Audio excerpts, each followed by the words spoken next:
দেশে পৌঁছেছে যুক্তরাষ্ট্রের ফ্লোরিডায় হত্যাকাণ্ডের শিকার বাংলাদেশি পিএইচডি শিক্ষার্থী জামিল আহমেদ লিমনের মরদেহ। ইতোমধ্যেই লিমনের মরদেহ নিয়ে জামালপুরের উদ্দেশ্যে রওনা করেছে তার স্বজনরা। সেখানে লিমনের জানাজার পর দাফন করা হবে মরদেহ। সকাল ৮টা ৪৭ হযরত শাহজালাল আন্তর্জাতিক বিমানবন্দরে অবতরণ করে এমিরেটস এয়ারলাইন্সের বিমানটি। মরদেহ গ্রহণ করেন পররাষ্ট্র প্রতিমন্ত্রী শামা ওবায়দ। উপস্থিত ছিলেন লিমনের বাবা মা সহ পরিবারের সদস্যরাও। এ সময় সেখানে হৃদয় বিদারক পরিস্থিতি তৈরি হয়।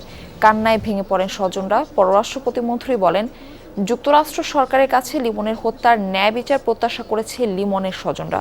গত ১৬ এপ্রিল সাউথ ফ্লোরিডা বিশ্ববিদ্যালয়ের দুই বাংলাদেশি পিএইচডি শিক্ষার্থী জামিল আহমেদ লিমন ও নাহিদা সুলতানা বৃষ্টি নিখোঁজ হন। এর ৮ দিন পর ২৪ এপ্রিল জামিলের মরদেহ উদ্ধার করে পুলিশ। খুন হওয়া আরেক শিক্ষার্থী নাহিদা বৃষ্টির দেহাবশেষও ২-১ দিনের মধ্যে দেশে আনার কথা রয়েছে।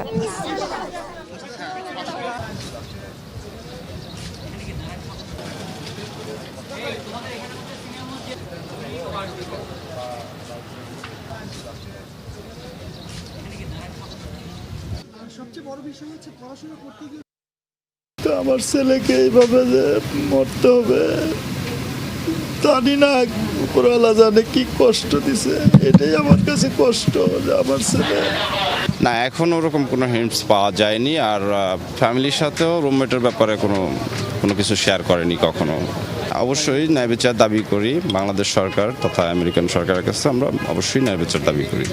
আমরা যুক্তরাষ্ট্রের সাথে সরকারের সাথে নিয়মিতভাবে যোগাযোগ রাখছি যাতে এই হত্যাকাণ্ডের সুষ্ঠু তদন্ত হয় এবং অবশ্যই আমাদের বিশ্বাস যে যুক্তরাষ্ট্র সেই তদন্ত কমপ্লিট করবে এবং এই হত্যাকাণ্ডের জন্য যারা দায়ী তাদেরকে শাস্তির আওতায় এনে তাদেরকে উপযুক্ত শাস্তি দেওয়া হবে। এই বিষয়ে বিস্তারিত তথ্য জানাতে শাহজালাল আন্তর্জাতিক বিমানবন্দর থেকে আমাদের সঙ্গে যুক্ত হচ্ছেন সহকর্মী শাকিল হাসান। শাকিল, মরদেহ তো হস্তান্তর হয়ে গেছে, লিমনের জানাজা ও দাফনের বিষয়ে আপনার কাছে আর কি তথ্য রয়েছে এবং নাহিদা বৃষ্টির মরদেহ কবে নাগাদ আসতে পারে এই বিষয়ে একটু বিস্তারিত করে জানাবেন। আজকে লিমনের মরদেহ ৮টা ৪৭ ঢাকায় অবতরণ করে এবং তারপর আনুষ্ঠানিক প্রক্রিয়া শেষ করে যে অ্যাম্বুলেন্সে করে এই মরদেহটি জামালপুরে তার গ্রামের বাড়ির উদ্দেশ্যে রওনা হয়েছে। এর আগে পররাষ্ট্র প্রতিমন্ত্রী আনুষ্ঠানিকভাবে লিমনের স্বজনদের কাছে মরদেহ হস্তান্তর করেন এবং তখন কিন্তু একটি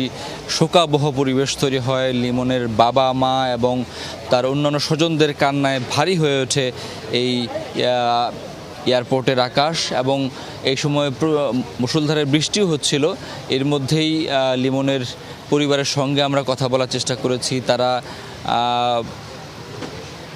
শোকে আচ্ছন্ন হয়ে আছেন এবং তাদের একমাত্র অবলম্বন, তাদের একমাত্র সন্তান যাকে তারা আশা করেছিলেন মেধাবী সন্তান, তারা পড়াশোনা করে দেশে ফিরে এসে তাদের স্বপ্ন পূরণ করবেন এবং সেই ছেলেটি দেশে ফেরত আসলো বটে, কিন্তু বড় লাশ হয়ে ফিরল। সেটি তাদের জন্য একটি বেদনার এবং সেই বেদনার জায়গা থেকে তারা দাবি করেছেন যে বাংলাদেশ সরকার যেন যুক্তরাষ্ট্রের সঙ্গে যোগাযোগ করে এবং তার এই সন্তান হত্যাকারীর বিচার নিশ্চিত করে এবং ন্যায় বিচার নিশ্চিত করে।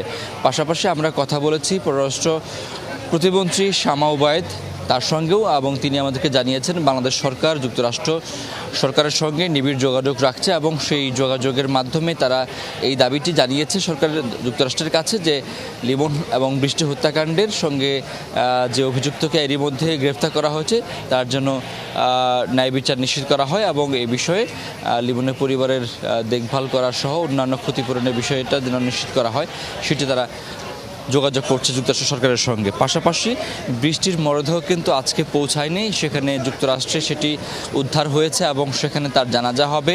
জানাজা হওয়ার পর উপযুক্ত আইনগত ব্যবস্থা শেষ করার পর সেটি প্রক্রিয়াধীন রয়েছে তার মরদেহটিও দেশে ফিরিয়ে আনার জন্য। এবং এই দুই শিক্ষার্থী যুক্তরাষ্ট্রের একটি বিশ্ববিদ্যালয়ে পড়াশোনা করার জন্য গিয়েছিলেন এবং সেখানে তারা নৃশংসভাবে খুনের শিকার হন এবং একদিন আগে এবং তারপরের দিন বৃষ্টির মরদেহ উদ্ধার করা হয় এবং সেখানকার পুলিশ এই ঘটনাটি তদন্ত করছে। এর মধ্যে সন্দেহভাজন হিসেবে যাকে গ্রেফতার করা হয়েছে।